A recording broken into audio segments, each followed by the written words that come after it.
하시며 우리의 목자 되시는 하나님 아버지, 지난밤도 주님의 따뜻한 품 안에서 평안한 쉼을 누리게 하시고 2026년 5월 7일 새 하루 새 아침을 열어주심에 감사를 드립니다. 오늘 하루의 첫 시간도 세상의 분주함을 뒤로하고 우리를 푸른 풀밭과 쉴만한 물가로 인도하시는 그 주님 바라보며 이 귀한 성전에 나왔습니다. 사랑하는 성도님들의 걸음을 축복하여 주옵소서. 이 시간 마음을 다하고 뜻을 다하고 힘을 다하여 드리는 우리의 예배를 받아주시고 예배를 통하여 오늘 하루 우리가 나아갈 길과 감당해야 할 사명을 밝히 보여 주옵소서. 주님, 시편 23편의 다윗의 고백이 오늘 하루 우리의 간증이 되길 소망합니다. 여호와는 나의 목자시니 내게 부족함이 없는 은혜가 있길 원합니다. 나를 푸른 풀밭에 누이시며 쉴만한 물가로 인도하시고 내 영혼을 소생시키시고 자기 이름을 위하여 의의 길로 인도하시는 축복의 하루가 되게 하옵소서. 때로는 우리가 사망의 음침한 골짜기처럼 어둡고 캄캄한 현실의 문제를 지날 때가 있습니다. 그러나 주님, 우리가 해를 두려워하지 않을 것은 주님께서 우리와 함께 하심을 믿기 때문입니다. 주의 지팡이와 막대기로 우리를 안위하여 주시고 원수의 목전에서도 우리에게 풍성한 상을 베푸시는 은혜를 허락하여 주옵소서. 긍휼과 자비의 주님, 주님이 우리의 목자이심을 고백하면서도 때로 우리는 각기 제 길로 가는 미련하고 연약한 양처럼 주님의 음성을 놓치고 세상의 헛된 것을 쫓아 방황할 때가 있습니다. 내 고집과 내 생각대로 곁길로 갔던 우리의 불순종을 용서하여 주시고 이제는 우리의 고집을 꺾고 오직 주님의 세밀한 음성에 귀를 기울이며 주님이 이끄시는 의의 길, 생명의 길로만 나아가게 하옵소서. 우리의 상처를 싸매시는 주님, 아픔과 연약함으로 고난과 어려움으로 힘든 시간을 보내고 있는 성도님들을 기억하여 주옵소서. 눈물로 기도하는 저들의 간구와 소망을 들어주시고 이 시간 하나님의 기적의 은혜를 베풀어 주옵소서. 수술 후 치료와 회복 중에 있는 성도님들, 뼈마디의 통증과 몸의 이곳저곳 연약함으로 고통받는 성도님들, 원치 않는 질병과 마음의 깊은 우울함으로 아픔 가운데 있는 성도님들에게 여호와 라파 하나님의 치유의 역사를 이루어 주셔서 병의 근원과 통증은 사라지게 하시고 상한 세포와 신경은 온전하게 소생하는 회복의 은혜, 건강의 은혜를 허락하여 주옵소서. 물질의 궁핍함, 삶의 질고, 문제와 어려움이 있는 성도님들에게는 채우시고 해결하시는 주님의 은혜를 허락하여 주옵소서. 사랑하는 이수교의 모든 믿음의 가정들 축복하여 주옵소서. 주님의 은혜와 사랑이 가득한 가정이 되기를 소망합니다. 평안한 쉼과 회복이 있는 가정이 되게 하시고 서로를 아끼고 존경하며 힘과 용기를 주는 가정이 되게 하시고 꿈을 꾸고 꿈을 이루며 시간이 갈수록 꿈의 지경이 넓어지는 가정으로 축복하여 주옵소서. 사랑하는 우리의 자녀들, 소중한 신앙의 유산을 굳건하게 이어가는 믿음의 후손들이 되게 하시고 세상을 이끌어가는 하늘의 별과 같은 사람들로 세워 주옵소서. 주님의 핏값으로 세우신 이숫교회를 위해 기도합니다. 일어나라, 빛을 발하라. 주님의 약속이 반드시 이루어짐을 믿습니다.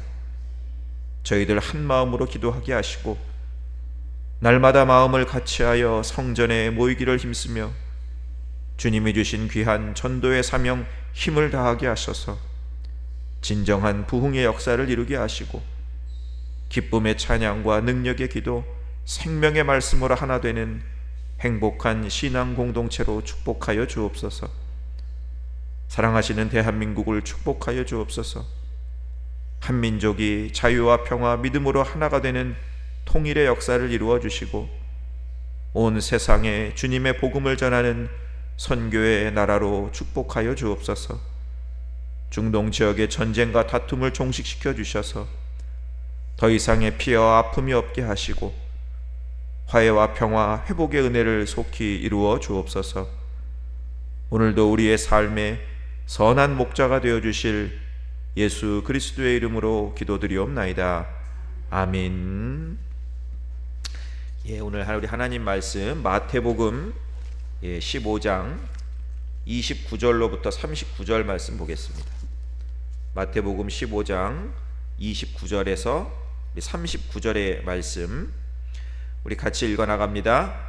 예수께서 거기서 떠나사 갈릴리 호숫가에 이르러 산에 올라가 거기 앉으시니 큰 무리가 다리 저는 사람과 장애인과 맹인과 말 못하는 사람과 기타 여럿을 데리고 와서 예수의 발 앞에 앉힘에 고쳐주시니 말 못하는 사람이 말하고 장애인이 온전하게 되고 다리 저는 사람이 걸으며 맹인이 보는 것을 무리가 보고 놀랍게 여겨 이스라엘의 하나님께 영광을 돌리니라.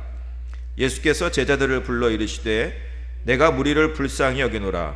그들이 나와 함께 있은지 이미 사흘임에 먹을 것이 없도다. 길에서 기진할까 하여 굶겨 보내지 못하겠노라. 제자들이 이르되 광야에 있어 우리가 어디서 이런 무리가 배부를 만큼 떡을 얻으리이까. 예수께서 이르시되 너희에게 떡이 몇 개나 있느냐. 이르되 7개와 작은 생선 2마리가 있나이다 하거늘 예수께서 무리에게 명하사 땅에 앉게 하시고 떡 7개와 그 생선을 가지사 축사하시고 떼어 제자들에게 주시니 제자들이 무리에게 주매 다 배불리 먹고 남은 조각을 7 광주리에 차게 거두었으며 먹은 자는 여자와 어린이 외에 4,000명이었더라. 예수께서 무리를 흩어보내시고 배에 오르사 마가단 지경으로 가시니라. 아멘. 하루의 첫 시간 우리 하나님께 예배드리는 성도님들 주 안에서 축복합니다. 우리 예수님이 주시는 은혜와 평강이 우리 사랑하는 성도님들 오늘 한날의 삶 가운데도 함께 하시길 주님의 이름으로 축원합니다. 저희가 어제 새벽에는 가나안 여인의 큰 믿음을 살펴보았죠. 가나안 여인은 예수님이 나를 만나 주실 때까지, 그죠? 예수님이 나의 소리를 들으실 때까지 끝까지 부르짖었습니다. 그러니까 믿음은 뭐예요? 끝까지 포기하지 않고 부르짖는 것이 믿음입니다. 그러니까 믿음에는 간절함과 절박함이 있어야 합니다. 또 예수님은 확신했죠. 예수님만이 내 딸을 고쳐주실 수 있다. 예수님만이 전능하신 하나님이시다라는 것을 확신했습니다. 할 수 있거든이 무슨 말이냐? 믿는 자에게는 능히 하지 못할 일이 없다. 그러니까 믿음은 예수님만이 구원의 하나님이시고 전능하신 하나님이심을 확신하는 것이 믿음이에요. 그리고 또 하나, 여인은 자신의 모든 것을 포기하고 예수님 앞에 엎드렸습니다. 그러니까 믿음은 뭐예요? 떠나는 게 믿음이에요. 포기할 수 있는 것이 믿음입니다. 그리고 예수님께서 이 여인을 시험하시고 연단하실 때 이 여인은 순종과 겸손의 믿음으로 나아갔죠. 여러분, 우리가 기억해야 하는 것은 하나님께서 때로 우리를 시험하시고 연단하시는 것은 여러분 우리가 미워서 하시는 게 아니에요. 그렇죠? 우리를 가장 영광스러운 모습으로 만들어 주시기 위한 과정임을 우리가 기억해야 합니다. 그가 나를 단련하신 후에는 내가 순금같이 되어 나오리라. 이 고백이 저와 여러분의 고백이 되고 간증이 되길 간절히 소망합니다. 오늘 본문의 말씀은 이 가나안 여인의 사건 이후에 예수님께서 두로와 시돈을 떠나시고 갈릴리 호숫가로 오셔서 기적을 행하시는 그러한 모습을 기록하고 있죠. 예수님께서 오늘 보니까 많은 병자들을 고쳐주셨어요. 그리고 또 하나, 오병이어의 기적을 한 번 더 베풀어 주십니다. 그런데 조금 다른 게 뭐예요? 이번에는 떡 7개와 생선 2마리 4,000명을 넘게 배불리 먹이신 사건, 그러니까 7병이어의 그러한 기적을 베풀어 주시죠. 먼저 우리가 오늘 생각해 보아야 하는 것은 뭐냐? 오늘 본문에 나오는 큰 무리예요. 큰 무리. 30절 말씀을 보시기 바랍니다. 큰 무리가 다리 저는 사람과 장애인과 맹인과 말 못하는 사람과 기타 여럿을 데리고 와서 예수의 발 앞에 앉힘에 고쳐주시니. 여러분, 이 예수님 앞에 모인 이 큰 무리 누구일까요? 이들은 유대인이 아닙니다. 이들은 이방인들이에요. 이방인들. 이들이 이방인들인 줄 어떻게 아느냐? 오늘 본문에서는 예수님의 이동 경로를 간단하게 말하고 있어요. 거기서 떠나서 갈릴리 호숫가에 이르셨다. 그런데 이 마가복음에서는 예수님의 이동 경로를 자세하게 설명합니다. 마가복음 7장 31절에 보면 예수께서 다시 두로 지방에서 나와 시돈을 지나고 데가볼리 지방을 통과하여 갈릴리 호수에 이르셨다. 그러니까 두로를 나와서 시돈을 지나고 데가볼리를 통과하여 갈릴리에 이르셨다. 그러니까 예수님은 데가볼리 쪽으로 이렇게 오신 거예요. 여러분, 갈릴리 호수가 어떻게 생겼냐면, 갈릴리 호수가 있으면은요, 서쪽과 북쪽은 유대인들이 거주하던 가버나움 지역이었어요.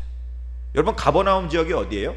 예수님의 공생의 사역이 시작된 곳, 본격적으로 시작된 곳이 바로 이 가버나움입니다. 회개하라, 천국이 가까워왔다 선포하신 곳이고, 또 제자들을 부르신 곳이 바로 이 가버나움이에요. 그런데 이 갈릴리 호수의 동쪽과 남쪽은 데가볼리 지역이에요. 데가볼리 지역. 오늘 아까 제가 읽어드린 마가복음에서 예수님이 데가볼리 쪽으로 오셨다라는 말씀은 지금 예수님이 어디 계신다라는 거예요? 갈릴리 호수의 동쪽에 계신다라는 거예요. 동쪽에, 데가볼리 쪽에 계신다라는 거예요. 그런데 이 데가볼리는 유대인이 아닌 이방인들이 사는 곳이었습니다. 그러니까 갈릴리 호수를 중심으로 서쪽은 유대인들이 살고 동쪽은 이방인들이 살고 있었던 거예요. 그런데 지금 예수님은 이 갈릴리 호수의 동쪽 편에 이방인들과 함께 계셨던 것입니다. 여러분, 예수님을 쫓아 산으로 모여든 이 4,000명이 넘는 이방인들, 이들은 예수님의 소문을 듣고 예수님을 따라온 사람들이었겠죠. 예수님이 어디서 오셨다고 그랬어요? 두로와 시돈에서 오셨다고 그랬죠. 그러니까 이 4,000명의 이방인들 중에는 두로와 시돈의 많은 사람들이 쫓아오는 거예요.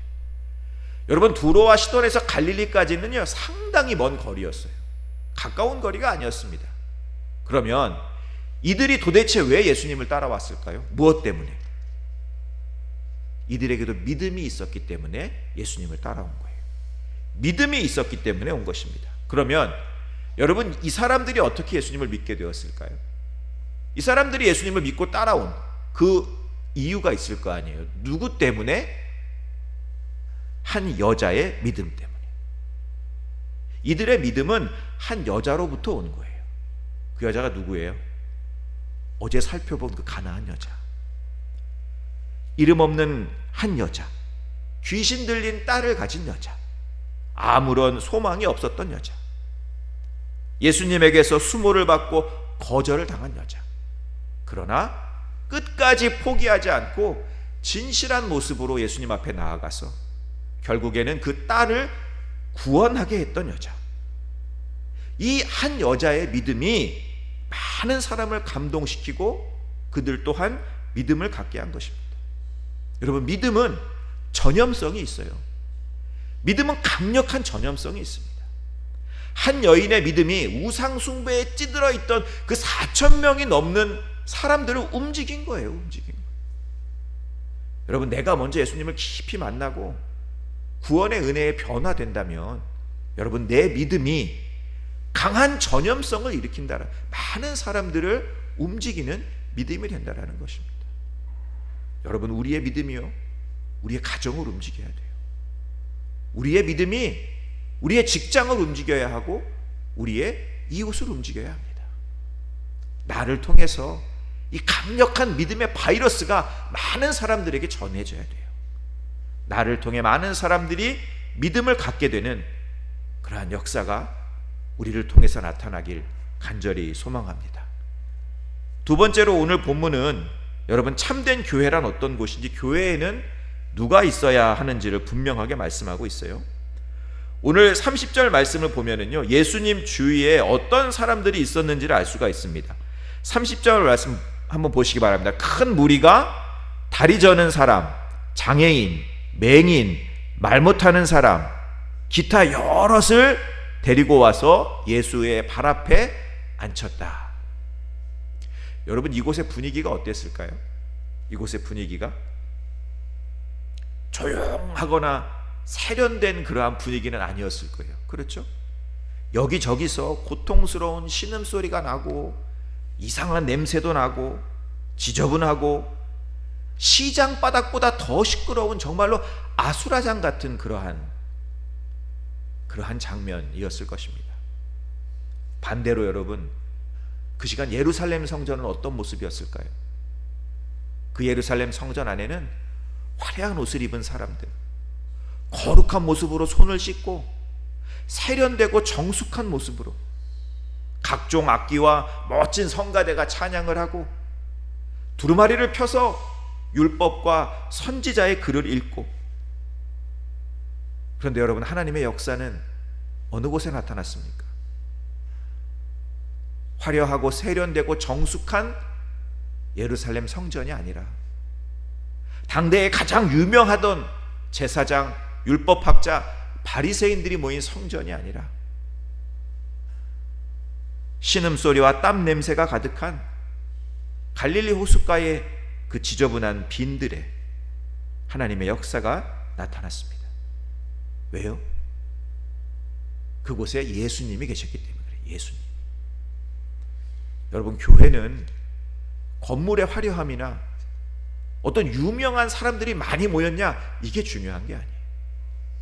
환경과 조건은 그렇게 중요하지 않아요. 참된 교회는 그곳에 예수님이 계시느냐, 예수님이 계시지 않느냐, 이것으로 결정이 되는 거예요. 여러분, 하나님의 역사는 어디 나타나요?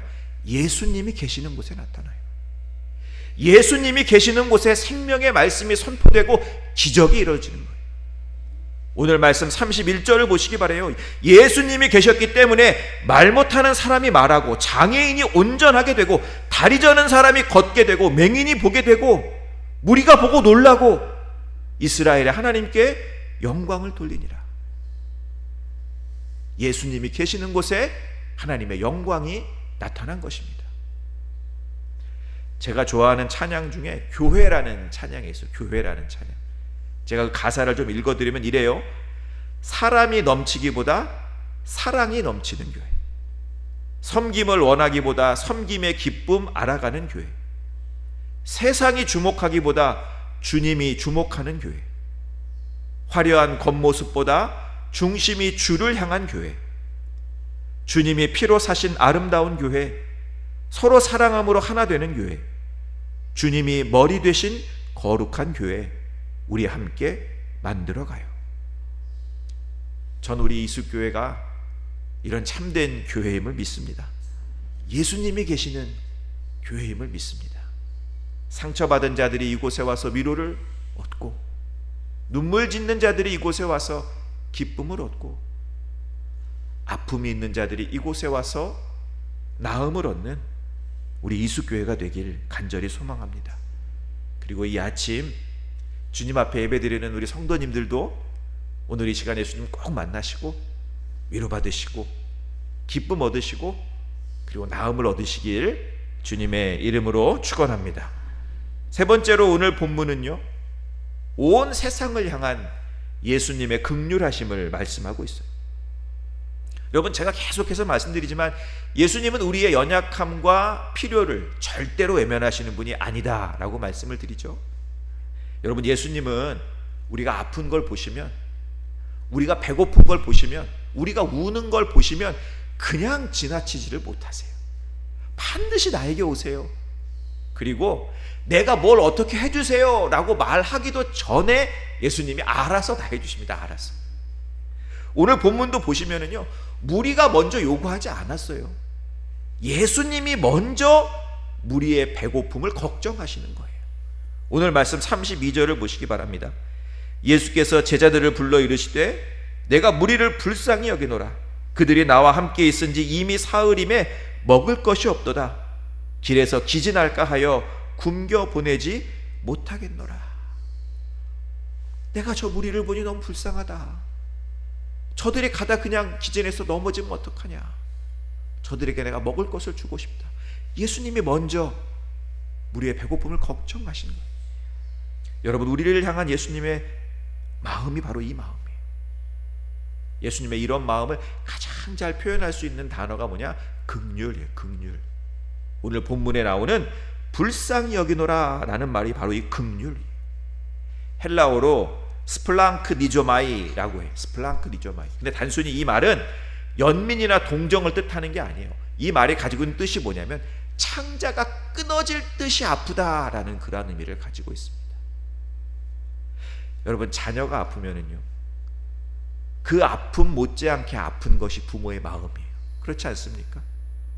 내가 그 아픔을 대신할 수만 있다면 내가 아프겠다는 것이 부모의 마음입니다. 여러분, 우리를 향한 예수님의 마음이 바로 이런 마음이에요. 부모의 마음보다 훨씬 크고 깊은 그 긍휼의 마음이 우리를 향한 예수님의 마음이에요. 이사야 49장 15절에 이런 말씀이 있어요. 여인이 어찌 그 젖먹는 자식을 잊겠으며 자기 태에서 난 아들을 긍휼히 여기지 않겠느냐. 그들은 혹시 잊을지라도 나는 너를 잊지 아니할 것이라. 여러분, 내 태에서 난 아들을 어느 부모가 긍휼히 여기지 않겠습니까? 그런데 혹여 그 어미가 그 아들을 잊을지라도 우리 주님은 절대로 잊지 않겠다라는 거예요. 여러분, 우리는 사랑하는 사람의 죽음을 대신할 수가 없어요. 그러나 우리 예수님은 십자가에 달리심으로 우리의 죽음을 대신하셨습니다. 이것이 우리를 향한 예수님의 긍휼이에요. 사랑하는 성도 여러분, 예수님은 지금 이 시간에도 긍휼하심으로 우리를 바라보시며 우리와 함께하고 계심을 믿으시기 바랍니다. 예수님은 우리의 아픔과 연약함을 그냥 두지 않으세요. 예수님은 우리의 배고픔과 부족함을 그냥 두지 않으십니다. 예수님은 저와 여러분의 간절한 기도와 소원을 절대로 그냥 두지 않으세요. 반드시 고쳐주시고 낫게 하시고 채워주시고 그리고 이루어주십니다. 내가 무리를 불쌍히 여기노라. 그들이 길에서 기진할까 하여 굶겨 보내지 못하겠노라. 여러분, 이 말씀은 이 아침 저와 여러분에게 주시는 주님의 음성이요 말씀이고 주님의 긍휼하심입니다. 이 은혜를 꼭 받으시는 여러분 되시길 소망합니다. 마지막으로 우리가 기억해야 하는 것은 무엇이냐? 예수님의 이 긍휼하심은 온 세상을 향한 긍휼하심이라는 거예요.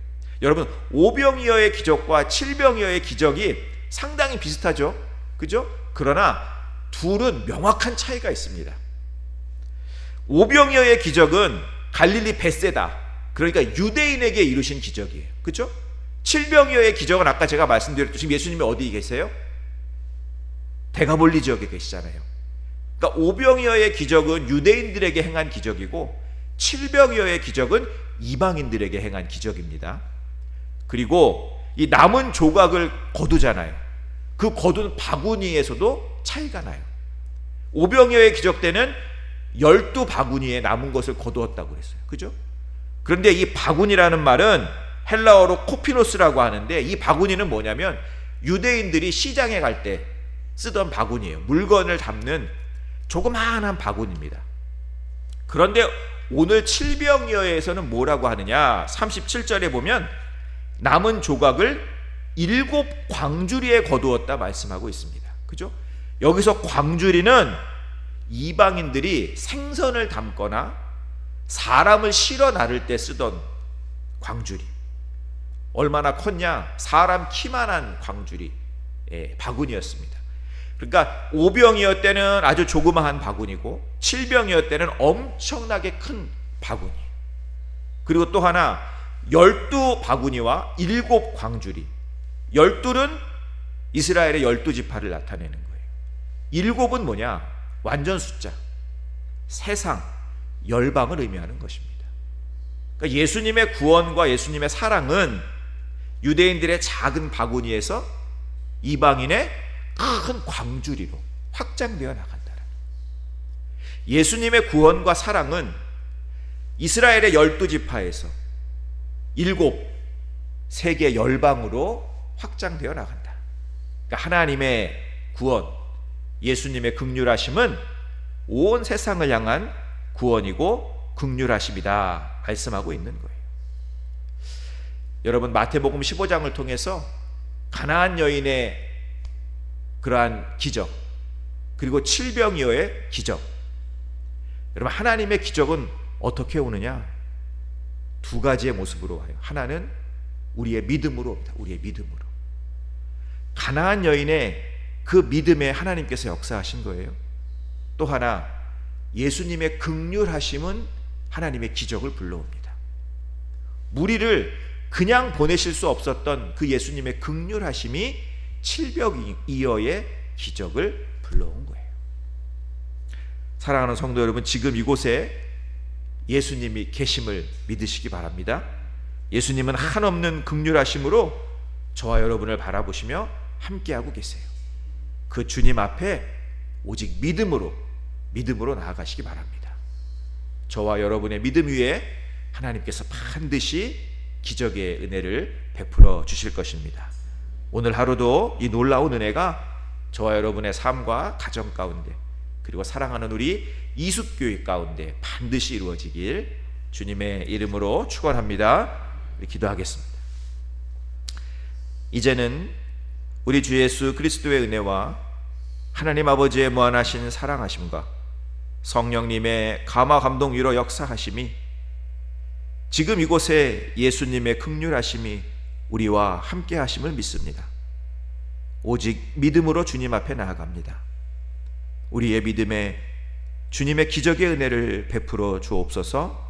소망하며 나아가는 사랑하는 모든 성도님들에게 함께 하시기를 간절히 축원하옵나이다. 아멘.